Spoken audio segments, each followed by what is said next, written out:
tocado dirigir la comisión científica por este nuevo periodo y cuento para ello con un valioso equipo que quiero agradecer desde ya, que han hecho ya grandes aportes con compromiso, entusiasmo, y bueno, y hemos logrado construir una nutrida agenda ya completa hasta junio, inclusive, ¿no?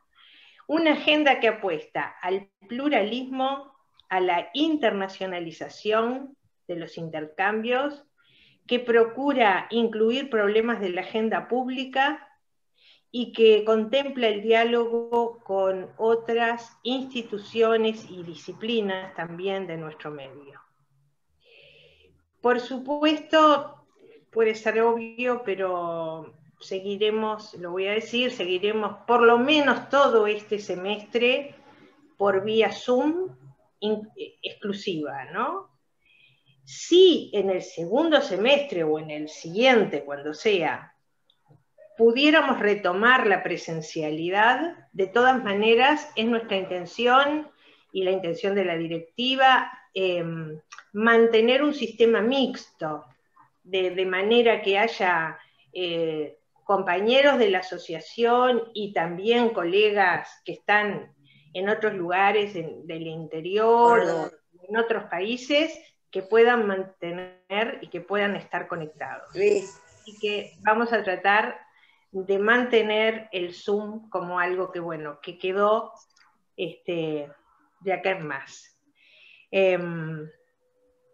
Bueno, y estos me acompañan, quiero decir los nombres: Graciela Baeza, Silvia Caram, Fernanda Cubría, Verónica Mangarelli, Susana Martínez, Amelia Mas, Javier Pelufo, Paula Rat y Romina Ruiz. Nuevamente, mi agradecimiento.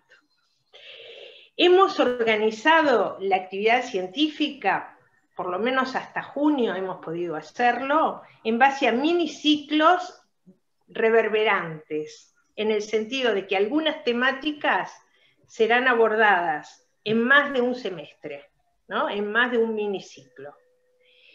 Y hoy damos comienzo al primero de estos miniciclos dedicado a lo infantil, ese hallazgo freudiano que a todos nos resulta familiar. Esta familiaridad también tiene sus costos, porque conlleva el riesgo de su vaciamiento conceptual y de hacernos creer que todos hablamos de lo mismo cuando nos referimos a la misma palabra. La Comisión Científica ha entendido oportuno revisitar lo infantil desde diversos enfoques teóricos, y hoy pondremos el acento en el pensamiento francés, pensamiento psicoanalítico francés, conversando y debatiendo con dos psicoanalistas de la casa, Susana García y Javier García. Ambos acuerdan en definir lo infantil por oposición al concepto de infancia. ¿Por qué definir algo por lo que no es? ¿No? Tal vez porque, aunque parece haber acuerdo en la comunidad psicoanalítica en torno a esa distinción entre infancia y lo infantil, es posible que los deslizamientos entre ambos términos sean frecuentes. Sin más, de mi parte, tienen la palabra Susana y Javier.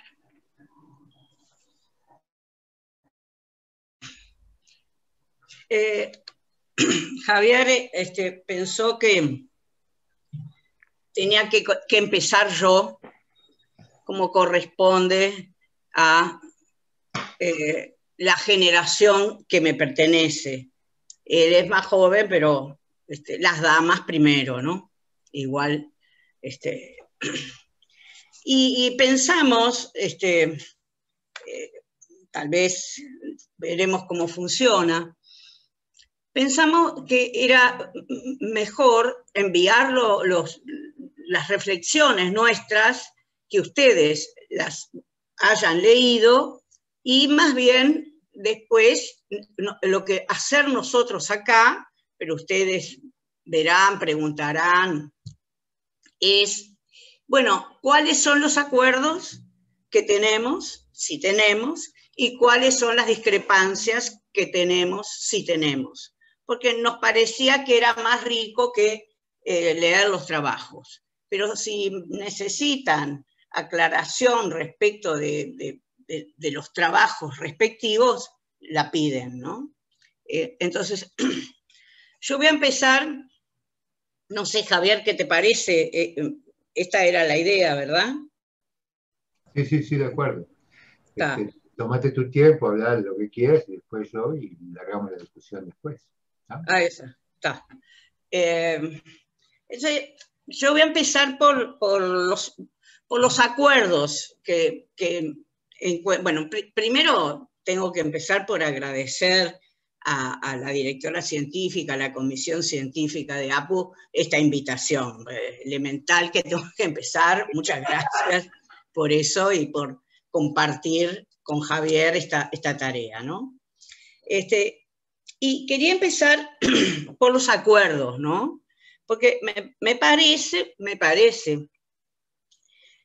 a lo mejor, así yo leí a Javier, no sé cómo lo leyeron ustedes, no sé cómo me leyó Javier, pero yo lo leí así, que tenemos varios acuerdos, ¿no? Y que tenemos yo diría dos puntos de diferencias que a lo mejor son significantes o no, yo qué sé. Entonces, respecto de la temporalidad en psicoanálisis, para poner uno, ¿no? Estoy totalmente de acuerdo que la temporalidad, lo fundamental de la temporalidad en psicoanálisis es el après-coup, ¿no? Y por tanto, no hay ninguna posibilidad de recuperar el pasado perdido. Es decir, Freud en 1904, en su artículo de la técnica psicoanalítica, habla de que hay que vencer las resistencias y hay que levantar la represión, y ahí emerge todo lo que está oculto, o casi todo. También Freud fue cambiando mucho su concepción de la cura, ¿no? Pero, digo, en eso estamos totalmente de acuerdo. También Javier, cuando mandó un esbozo del trabajo, un comienzo del trabajo, perdón, discúlpenme, que me olvidé de esto. También Javier me proporcionó, fue un texto que él mencionó, de Abadi, que yo no lo había leído, y me pareció muy interesante, y también coincido con Abadi que hay que distinguir la infancia de lo infantil, ¿no? La infancia es un periodo de la vida y lo infantil es otro. Esto está en mi propio título, ¿no? En el título del trabajo se dice eso, ¿no? Así que tenemos una total coincidencia con el aporte de Javier. También coincido con la idea freudiana que la realidad sexual infantil recae en las pulsiones parciales y no únicamente, por supuesto, en las fantasías retrospectivas. Totalmente de acuerdo.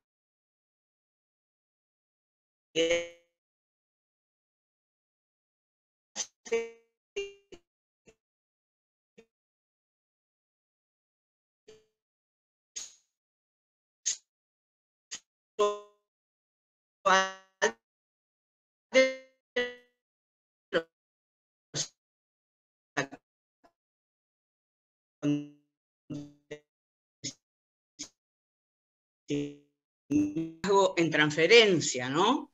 Javier dice, parece más bien que insisten y se insinúan y van permitiendo una significación. Dice Javier, no es un sentido, ni una idea, ni un recuerdo, sino una marca de excitación, un punto de fijación de la excitación pulsional real, un representante, ¿no? Entonces Freud Para Freud, representante representativo, puede ser un significante, puede ser un significante de significado. Los nombres pueden variar, pero esto tengo coincidencia total, ¿no? Me parece que mi trabajo da cuenta de eso. Y también cuando plantea de lo que se trata el análisis es de darle lugar al sujeto deseante. Lo acorto un poco, porque había puesto una frase más importante de Javier, pero para no extenderme tanto. Estoy también de acuerdo con esa posición. Lo único que hago una salvedad, y es que esto de que emerja el sujeto deseante, darle lugar al sujeto deseante, ¿no? Abrir el sinsentido de la falta de la cosa, es lo que todos aspiramos en el análisis, en el propio y en el de nuestros pacientes, y en el de los pacientes de nuestros supervisandos. Pero desde el inicio aspiramos, ¿no? Y buscamos eso, pero no siempre se da. A veces no podemos abrir el sinsentido de la falta, aunque grite la falta y aunque grite el sinsentido. Y este es un problema que me parece que a lo mejor podemos debatir con Javier desde distintas perspectivas o no, no sé. Ahora, los puntos como para interrogarnos, que me parece que no coincidimos, capaz que coincidimos también, pero bueno, creo que no. Es respecto a la regresión, por ejemplo, lo que plantea Javier de la regresión, ¿no? Así como provoca diciendo que lo infantil no existe, casi dice que la regresión no existe, más o menos parecido. No lo dice, pero me parece, así lo leí yo. Y yo ya muestro mi acuerdo que no es regresando que vamos a encontrar un niño que está en nosotros. Tampoco pienso que hay un lugar donde regresar. Y mucho menos, como dice Javier en la página 4, de que la idea esta de que se conserva todo el pasado. Bueno, lamentablemente no, afortunadamente no se conserva todo el pasado, ¿no? Hay un pasado que queda bien enterradito y no se mueve y ya está. Y otro se mueve, ¿no? Me parece a mí. Entonces, yo acá, aunque coincido con esto, no lo acompaño en desestimar la importancia de las 3 regresiones que Freud escribe. Digo, como yo lo leí, ¿no? Por ejemplo, le pregunto a Javier, pensar en imágenes, como señala Freud, en el sueño, en la regresión tópica, ¿no se acerca al polo perceptivo? Otra pregunta. El armado del sueño, no hablo del relato que hace el yo, porque ese tiene mucho yo, ¿no? Sino hablo del armado de la figurabilidad, la condensación y el desplazamiento del sueño. ¿No es un funcionamiento diferente del de vigilia? ¿Del pensamiento de vigilia? O sea, ¿podría considerarse, pregunto, una regresión formal?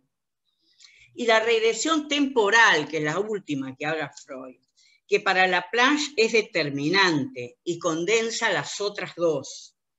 El sueño, dice Freud, y Javier lo anota, es el sustituto de la escena infantil alterado por transferencia a lo reciente. Javier lo anota, y no será el sustituto infantil de transferencia a lo reciente, pero además, ¿será solo el sueño? Y en la clínica, este problema de la regresión, en la clínica, aunque no hay ningún lugar donde regresar, porque estamos hablando de lo virtual, estamos hablando de teoría pura y dura, aunque lo digamos con poesía, poemas o textos de Freud, ¿no? No deja de ser llamativo en la clínica lo que ocurre en la transferencia, ¿no? Por ejemplo, la queja, la tristeza, la rabia, porque el analista suspendió una sesión, ¿no? Las peorías significantes frente a una ausencia prolongada.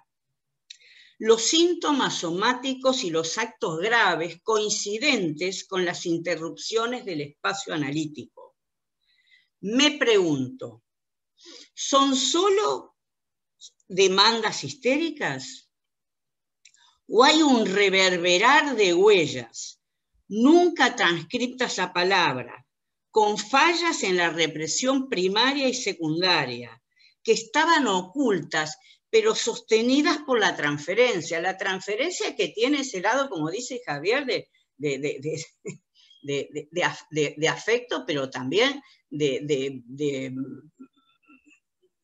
a ver, ¿cómo decirlo?, de embaucamiento, ¿no?, para decirlo en forma sencilla, ¿no? De apoyo, de lugar de sostén, ¿no? Entonces, eso que estaba sostenido, no importa si mal sostenido, no, digo, sí importa si es mal sostenido, pero quiero decir que hicimos lo que pudimos, hace eclosión en esos momentos de interrupción. Y esto no puede pensarse como un momento regresivo. No lo podemos llamar como una regresión temporal al funcionamiento primario, para usar la expresión freudiana y no asustar con lo originario que se complica más. Yo coincido con Freud que transferencia, repetición y fijación y regresión están muy vinculadas. Ahí me parece que hay un punto que me interesa debatir con Javier. Hay otro, ¿no? Javier dice, porque yo digo que hay, yo digo en mi trabajo que hay tiempos, hay après-coup, que es la temporalidad central y fundante del método psicoanalítico, pero hay también desarrollo, hay también tiempos históricos y hay también mitos, es decir, no todo es mítico ni todo es après-coup. Eso es un planteo que también...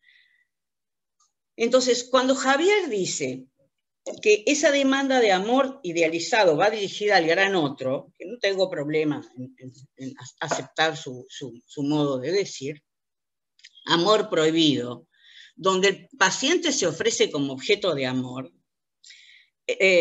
señala que esa escena edípica estructura todo el funcionamiento psíquico y los escenarios del amor de cada sujeto, adulto o niño. Yo en principio estoy de acuerdo con esta idea, totalmente de acuerdo, pero pregunto, ¿acaso no se estructura fundamentalmente en la infancia y se repite resignificada, mejor o peor, en la adolescencia y la adultez? Entonces, hay algo en la infancia que es muy trascendente, que estructura los escenarios amorosos del futuro, en forma fuerte, no quiere decir inmóviles, ¿no? En forma fuerte. También esto que dice Javier de que los escenarios donde llega el niño, hay escenarios que preceden la llegada del bebé, obviamente, ¿no? Y marcan deseo, prohibición, mundos, conductas, reglas, ¿no? No reglas, terceros, no terceros, bueno.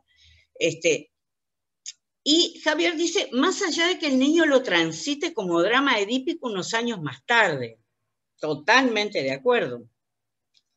Este es un tiempo cronológico.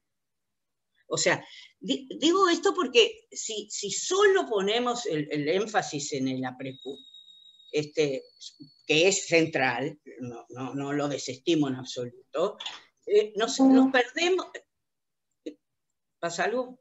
Nos perdemos de tiempos que también son históricos y cronológicos. Entonces, a mí me parece que ahí, y en Lacan en el estadio del espejo, ¿no?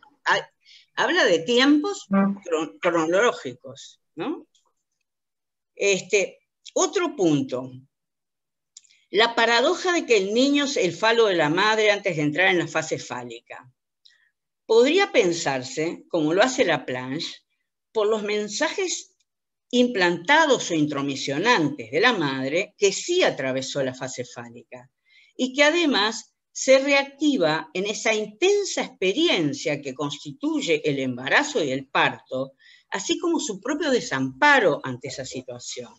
Y el de su bebé, y yo su bebé en ese momento lo pongo con negrita y entre comillas, porque es un momento muy particular de posesión, ¿no? Caben pocos,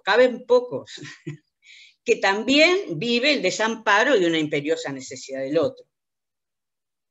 Yo, lo importante, que no sé si les interesa a ustedes, yo pienso que hay huellas que no se engarzan en una cadena significante, que no tuvieron nunca acceso a palabra, pero que tienen efectos devastadores y visibles, como traté de mostrarlo, no sé si lo mostré bien en el trabajo. Y que a veces somos los analistas los que podemos establecer una hipótesis, una conjetura que haga lazo, ¿no? Como decía Freud, abre las puertas de las madres, decía Freud respecto de Breuer cuando se asustó, ¿no? ¿Cómo las llamamos a estas huellas? A mí no me gustan ni precastrativas ni predípicas. Podemos encontrar un nombre mejor. A mí, yo prefiero pensar que estas huellas aparecen cuando son así tan terribles por una represión primaria, originaria, fallante. Y si no, podemos aceptar lo que piensa Marcelo, que la ficción y la realidad en psicoanálisis es como imposible, ¿no? Y que entonces el psicoanálisis debe asumir esa ambigüedad y que es inútil o estéril empeñarse en discutirla. O sea que podemos dar por terminado esto porque es inútil, ¿no? Pero Marcelo dice, en ese mismo trabajo, que es un trabajo que salió en la revista argentina de psicoanálisis, que me lo alcanzó Patricia Singer, yo no lo tenía. Marcelo dice que nos advierte sobre la necesidad de reconocer que en nuestra exploración la opacidad y la completud, el enigma constitutivo de lo real, es una pieza central del juego analítico, ¿no? Entonces yo digo que es un juego que tiene sus riesgos. Pero como dice una filósofa francesa, murió, Dufarmantel, el riesgo abre un espacio desconocido. Es la posibilidad de irrupción de lo inédito. Y a mí me parece que ese es un camino. Bueno, no sé, Javier, qué dice de mi trabajo y de estos planteos. Y ustedes también, muchas gracias por escuchar.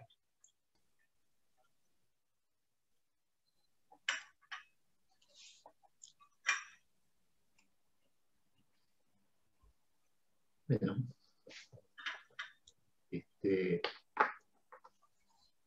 siempre es un placer el comienzo de la actividad científica, aunque sea mediante este sistema de pantallas. Pero esperemos que dentro de un tiempito podamos encontrarnos y tengan que pedirnos silencio porque nos ponemos a charlotear acerca de lo que pasó en el verano y todo ese tipo de cosas, que son también parte central, a veces la más importante de nuestros encuentros, de sabernos bien y de poder contar nuestras experiencias. Sí, agradezco a la comisión la invitación, muy importante el comienzo de la actividad científica anual. Me felicito a la nueva comisión, realmente que tenga mucho éxito en la actividad científica. Siempre es un desafío, al principio uno tiene muchas ganas y mucho miedo, no sabe qué va a pasar. Igualmente a toda la comisión directiva de APU nueva, porque bueno, están trabajando por todos nosotros y eso siempre es un agradecimiento que deben recibir. Este, el, bueno, los trabajos están escritos, como dijo Susana, y me parece bueno que ustedes los hayan podido leer, porque la lectura es media complicada acá. Yo, Javier, sí, Javier, perdón, ¿está muy me bajo? dice que está un poco bajo, sí. Bueno, me voy a tener que acercar a la... Así está un poco mejor. A ver si así está un poco mejor. Me acerco un poco más a la cámara que tiene el micrófono.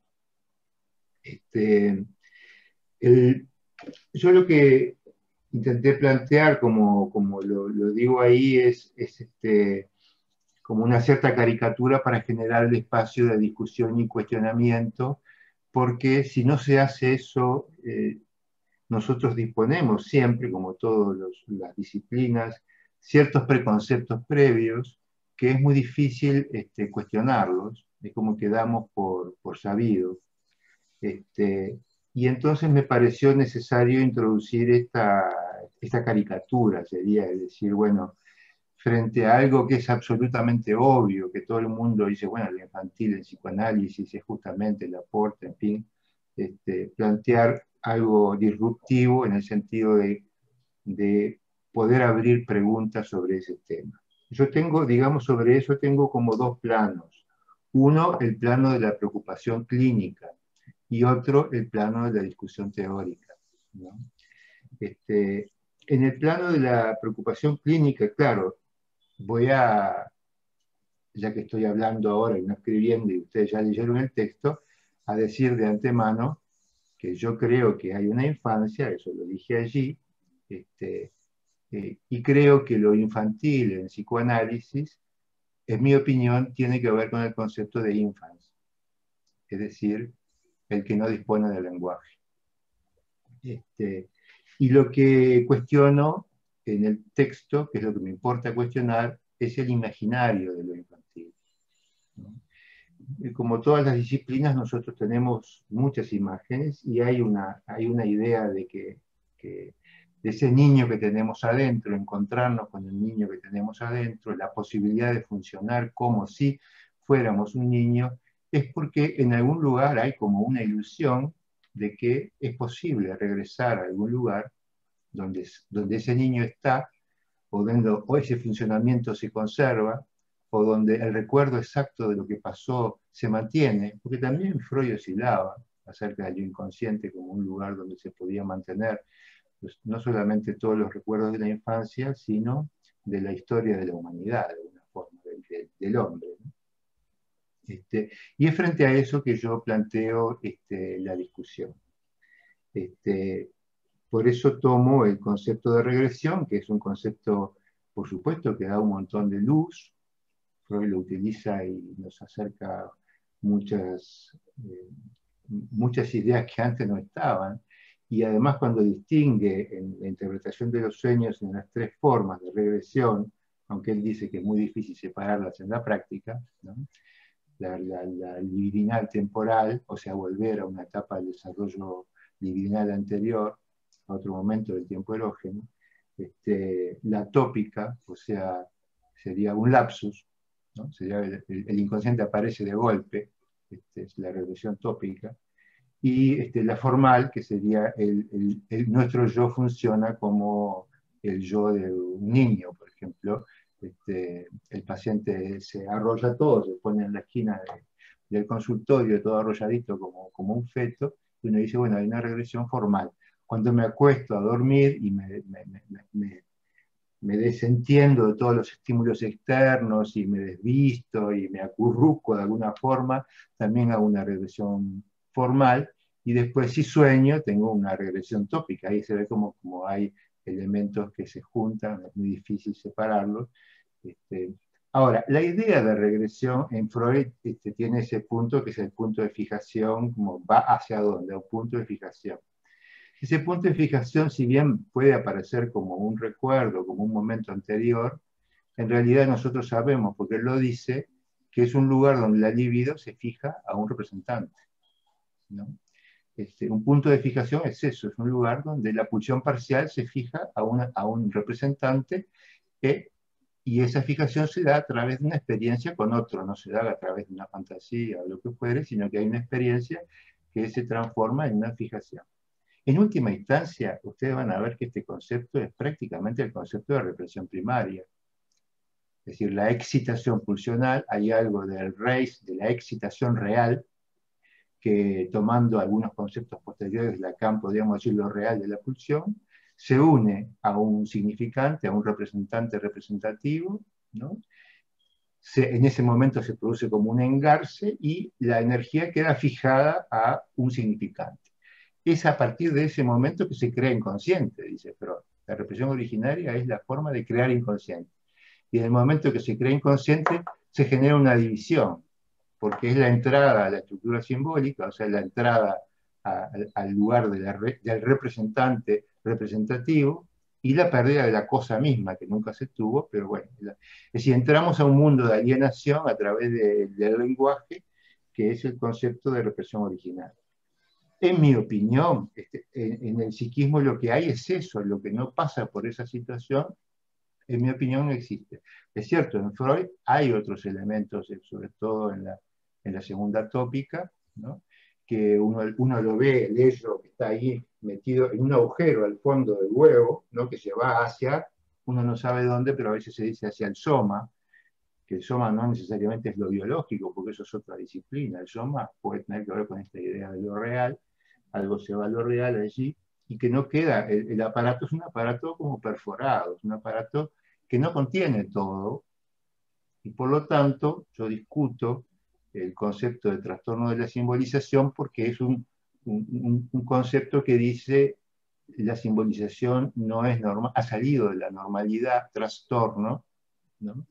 Y eso parece suponer que hay una posibilidad de que la simbolización no tenga trastorno y de que todo pueda ser simbolizado, cuando en realidad lo real de la pulsión del sujeto y del otro es tan inmenso, y lo que podemos captar es tan pequeño en el aparato, que siempre estamos en deuda en relación con lo que lo simbólico puede captar de lo real. Para tomar estos conceptos siguiendo una línea más lacaniana sería, ¿no? Ahora, el concepto de regresión, yo le voy a contar una anécdota que me gusta porque me generó ese impacto y tiene algo que ver con la forma de encarar este texto. Hace unas cuantas décadas, una actividad científica como esta, en la otra casa de APU, y se hacían los sábados de mañana, había una especie de consenso en la discusión. El consenso es esto, obvio, claro, sí. Sí, todos entendemos que eso es así. Sí, no hay otra posibilidad. Ese es el consenso de la abreviatura ideológica que se puede tener sobre un punto, ¿no? El consenso en ese momento era, sí, claro, el psicoanálisis provoca una regresión en el paciente a través del encuadre y la forma de trabajo. Eso es así y es la única forma de poder trabajar en análisis provocando una regresión en el paciente. Yo, que era un miembro joven o un candidato terminando egresado, si se me hubiera ocurrido preguntarlo, no lo hubiera preguntado, porque hubiera sido un impacto, como decía, este pobre hombre hizo toda la formación y todavía hace esa pregunta, como es elemental, ¿no? Pero era tan grande el preconcepto, digamos, que ni siquiera se me ocurría armar esa pregunta. Y ese es uno de los problemas de los preconceptos. Pero había una analista, una mujer muy, muy querida y maestra y muy valiosa, quizás una de las personas más brillantes de nuestra asociación, que era Célica Mendilarzu, que levantó su mano apenitas y habló despacito y dijo, ¿y por qué todos suponen que un análisis favorece la regresión? Dice, en mi opinión, un análisis permite que una regresión ya establecida se pueda exponer, se pueda explayar para ser trabajada y por lo tanto tener un trabajo progrediente y no retrogrediente con el paciente. El paciente en análisis, uno permite que la regresión aparezca para que avance, no para mantenerlo como un bebé chiquito siempre, que hay muchas teorías y muchos tipos de interpretaciones de la transferencia imaginaria que llevan al mantenimiento del paciente en un lugar infantil. Y voy a dar este ejemplo. Freud, con la idea de regresión, es muy importante para mí. Yo no desestimo la idea de regresión. La discuto después, pero no la desestimo. Freud, por ejemplo, dice muchas cosas importantes, y dice, la histeria tiene un conflicto a nivel fálico, ¿no? Ahí se produce una represión, y lo que tiene que hablar de la sexualidad no lo puede decir porque está reprimido. Entonces no tiene más remedio que hacer una regresión representacional, dice, para poder hablar de lo que le pasa a nivel fálico, pero con representaciones de la etapa oral. Hace una regresión representacional oral, pero no hace una regresión libidinal oral, porque si no sería una psicótica. Ahí hay una desmezcla pulsional y una fragmentación del yo a nivel oral, ¿no? Entonces regresa representacionalmente, pero no regresa libidinalmente, ni formalmente. Bueno, formalmente la histeria regresa a veces también. Sin embargo, la neurosis obsesiva regresa a la etapa anal desde el punto de vista representativo, porque se pasa hablando de cosas que tienen que ver con lo anal, y desde el punto de vista libidinal también, porque hace una desmezcla pulsional y se genera una ambivalencia afectiva. Entonces, ahí todos estos conceptos que él nos da nos sirven mucho para trabajar en la clínica.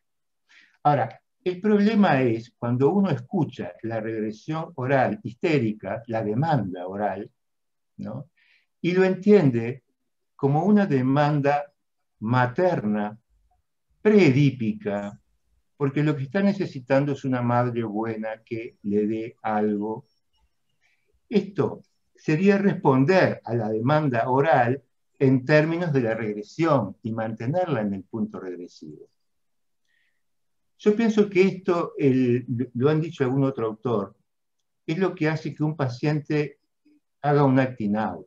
Es decir, cuando un analista no entiende nada, el paciente hace una transferencia salvaje, hace un acting out.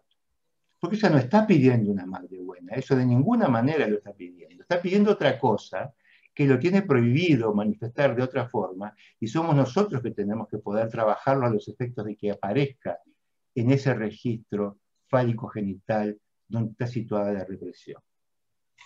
La consecuencia, en mi opinión, de no poder escuchar la sexualidad histérica, de la angustia de castración y la etapa fálica, es que se generen, por ejemplo, ideas nosográficas como la enfermedad infantil de la histeria, un trabajo de hace 30 años, se llamaba así y ubicaba a las histerias dentro de estas enfermedades infantiles dentro de los fronterizos.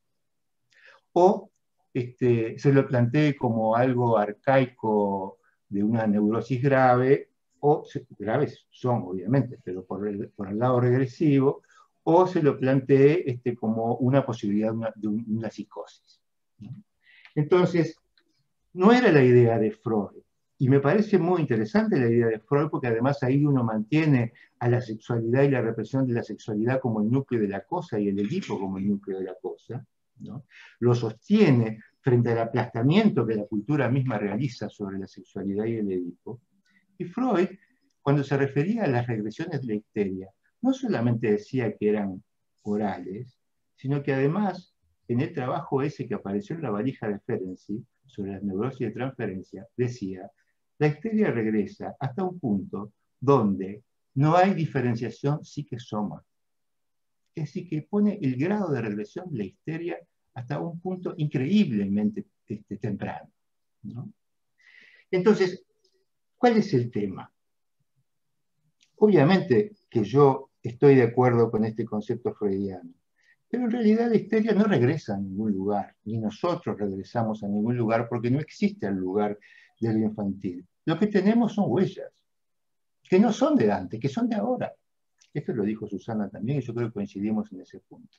Es decir, que hablar de regresión y hablar de actualización de huellas es lo mismo, con la diferencia de que actualización me parece que da cuenta de algo posible y regresión da cuenta de una imaginarización de algo imposible. Nunca podemos volver al infantil nunca podemos recuperar lo infantil, y entonces, ¿para qué llamarle infantil a eso que no existe? Entonces, la crítica mía sería ahí con Abadi, que yo coincido con lo que él plantea en diferenciarlo de la infancia, pero entonces, si lo diferenciamos de la infancia, ¿para qué ponerle el adjetivo de infantil? Si en realidad lo que estamos diciendo es que todo el ser humano, a diferencia del resto de la escala animal, tiene algo que el psicoanálisis ha descubierto, que es como un zócalo epistemológico que aporta el psicoanálisis, y es que hay algo de lo real de la pulsión parcial que se une a la cultura a través de un representante. Esto es distinto en el hombre que en el resto de la escala animal, ¿no? Que es como la estructura básica del desarrollo del aparato psíquico. Entonces no es un volver allí, sino que esa estructura está siempre presente, repitiéndose y actualizándose. Ahora, el otro tema, y hay muchos temas, yo voy a plantear dos o tres porque ahora tienen que ver para entrar con la discusión también con Susana, porque en muchas de estas cosas estamos de acuerdo. Lo que sí me parece bien, y coincidimos además con Susana, es que esto no se llamara encare del psicoanálisis francés, porque no hay un psicoanálisis francés, en primer lugar hay muchos, y porque además tampoco hay un psicoanálisis inglés, ni un psicoanálisis norteamericano, hay muchos, y porque la insistencia en definir un psicoanálisis es porque en realidad no tenemos un psicoanálisis, sino que tenemos muchos psicoanálisis, y que esto no es algo malo, sino que es algo típico de la expresión analítica, donde la teoría nunca termina de explicar la práctica y uno recurre a distintas formulaciones para poder trabajar. Pero ciertamente tomamos, sí, más que otros autores, algunos autores franceses. El tema es el tema de, lo voy a plantear así como de la simbolización a través del juego del Ford-A, o el tema de la presencia-ausencia. Porque me parece que Susana piensa, y ahí hay un punto de discusión, que hay un sujeto presimbólico, y que antes que esa marca hay una sustancia, ella la llama sustancia, ¿no?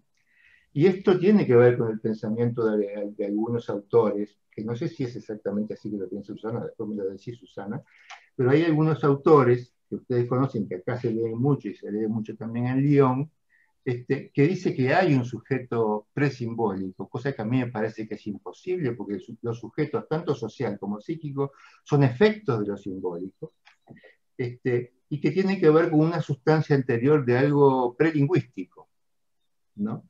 Cuando yo pienso que la entrada del sujeto a la cultura es una entrada a las lenguas, o a la lengua, o a lo lingüístico, ¿no? Y que está ahí parte de la característica del humano.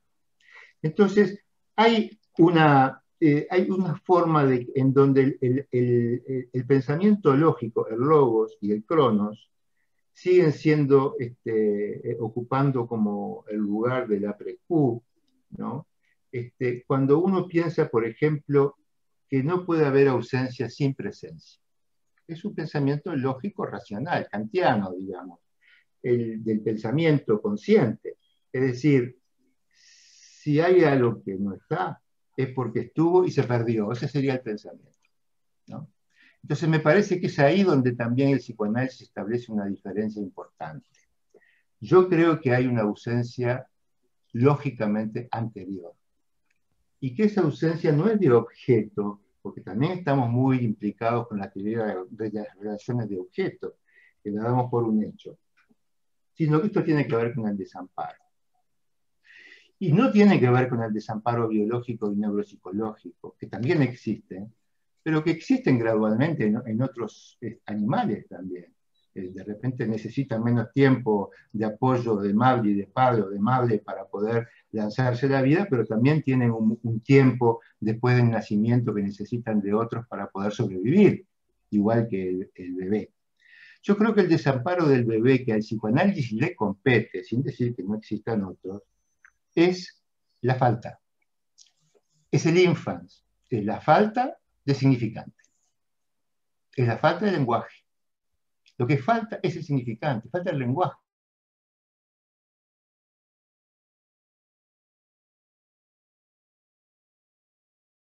Posición estructural de por vida, a todos.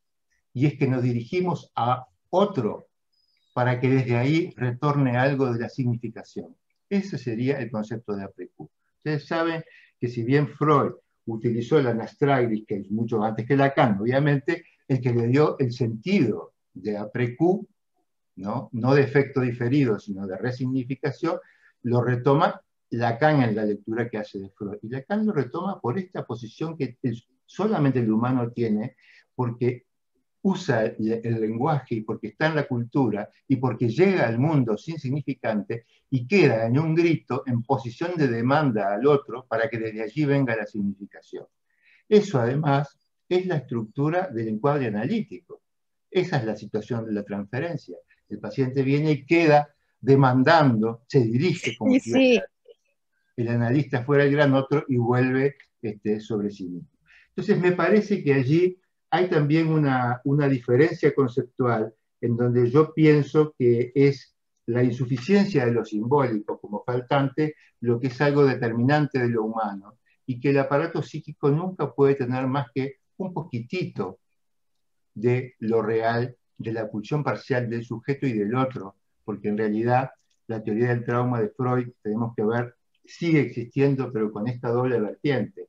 Lo traumático es la pulsión del sujeto y del otro.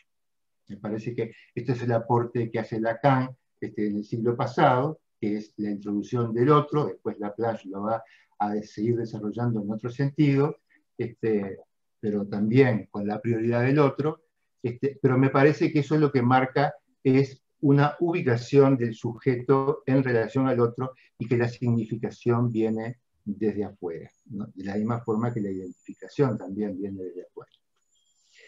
Entonces, yo creo que una de las diferencias con Susana podría ser lo que ella necesita llamar presimbólico, presignificante o prelingüístico a algo que yo pienso que no, por más que venga de la sensación o venga de lo que venga, no se puede entender, no se puede sentir ni se puede organizar si no está marcado por algo que sea significante.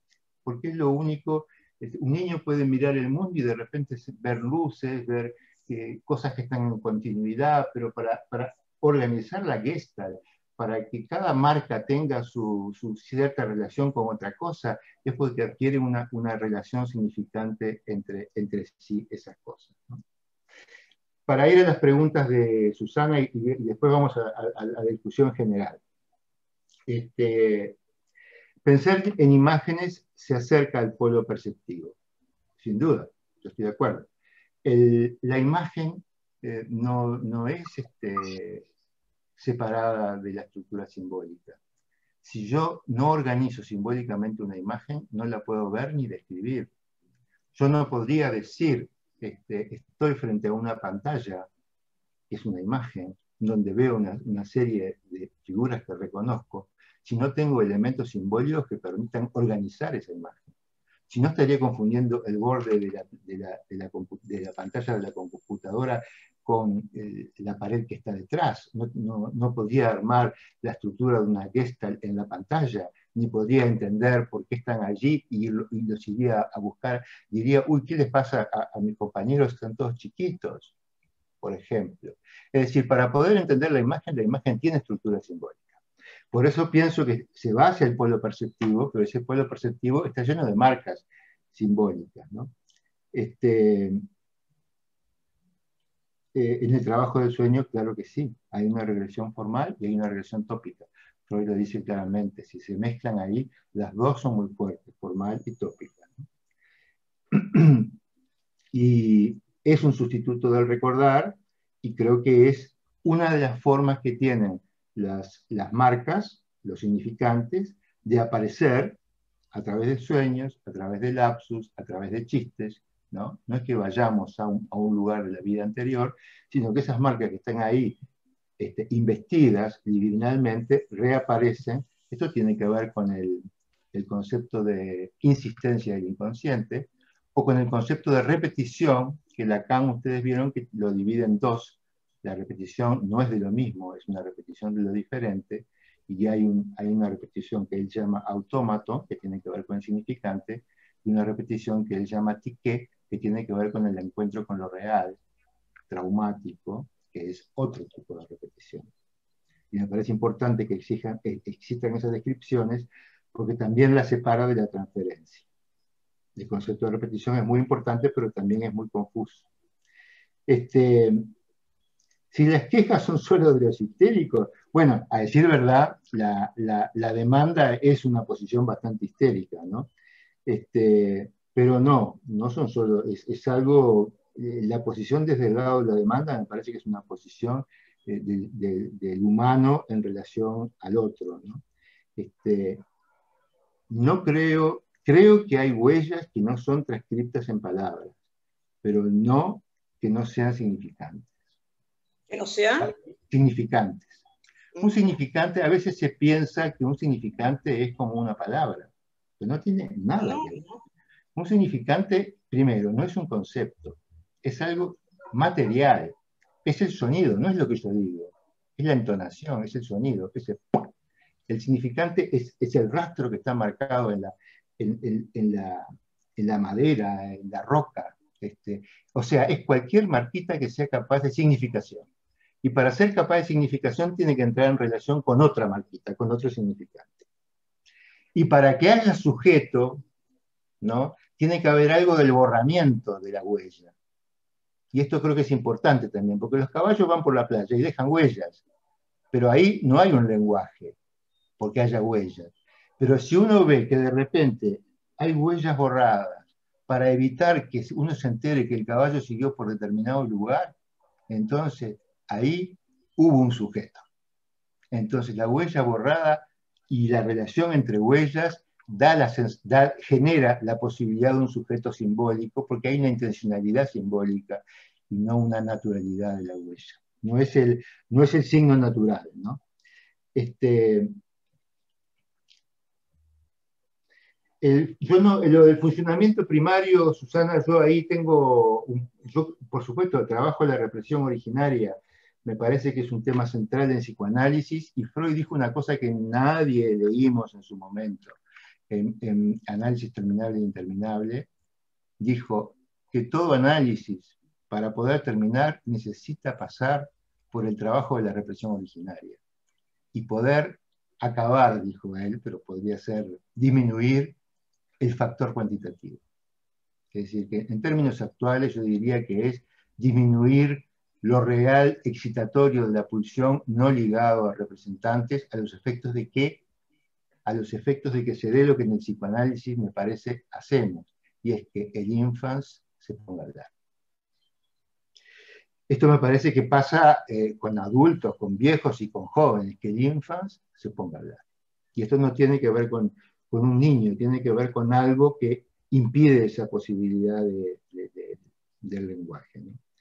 La dirección al otro que tú planteabas, Susana, como cuestionamiento, tiene que ver con lo que yo decía recién. Me parece que ubicado el ser humano, digamos, en el lugar de esa falta de significante, queda en posición de dirección al otro como un máximo desvalimiento, porque necesita de la significación para vivir, para entender el mundo y para vivir. Y en ese sentido es que me parece que desde el pique la estructura edípica está marcada, porque ese otro es simbólico si hay una estructura edípica marcada, si hay una castración simbólica allí. En el otro, por supuesto, ¿no? Como decía Susana hoy, esa madre pasó por la etapa fálica, pasó por el Edipo, pero el niño entra dentro de esa estructura. Ahora, mi intención era introducir esta discusión que sería como la de Célica de hace 30 años, digamos, ¿no? La discusión de si realmente nosotros tenemos que trabajar la transferencia imaginaria de los efectos de la regresión y favorecerla, y tenemos que responder como si hubiera una demanda oral infantil, o si tenemos que poder trabajar desde ahí en los efectos de que pueda ser dicho lo que está reprimido a nivel genital. Yo comparto de que no toda la estructura psíquica, no todas las estructuras psíquicas tienen la represión genital, ¿no? Hay psicosis, ¿no? Y hay muchas fallas en la represión originaria y en la represión secundaria. La palabra fallas también es complicado porque es como que da la idea de que puede no haber fallas. Fallas tenemos todos. Y creo que estamos de acuerdo ahí también con Susana. Es una idea que hemos compartido. Pero, y por lo tanto quiere decir que las estructuras, como en alguna época las pensábamos, como muy prolijas, los psicóticos son psicóticos, los neuróticos son neuróticos, digo, estas cosas hay que repensarlas porque es como el tejido de una media de dama, que de repente le salta un punto y hay que ejercer sobre ese punto un cierto surcido, que muchas veces es lo que nosotros también hacemos en análisis, no solamente introducimos hilos simbólicos, sino que también ayudamos a los pacientes a hacer surcidos, que es una tarea muy importante. No es una tarea menos valiosa, sino que es una tarea muy importante. Pero bueno, ya hablé mucho, vamos a... Yo no quiero sobreabundar sobre lo que ya dije y dijo Javier, porque me parece importante, pero solo quiero plantear 2 puntos. Primero, nunca se me ocurrió, porque a veces, eso pasa en las discusiones, ¿no? A veces parece que uno dice, y todo lo que uno dice es todo lo que sucede. No, yo cuando hablo de huellas marcadas por el otro y que no fueron transcriptas, para decirlo así, de alguna manera, digo de situaciones especiales. No es que todas van, entonces vamos a pescar, ¿no? Son situaciones dramáticas, especiales, o también cosas extraordinarias creativas, ¿no? Yo no sé cómo llamarla, pero si tú coincidís que hay digo, yo nunca dije un sujeto insignificante, no lo concibo, eso jamás se me ocurrió. Para mí, para ser sujeto, hay que tener una manera de comunicarse con el lenguaje. Puede ser mudo, pero tiene un lenguaje. Y si no, no es sujeto.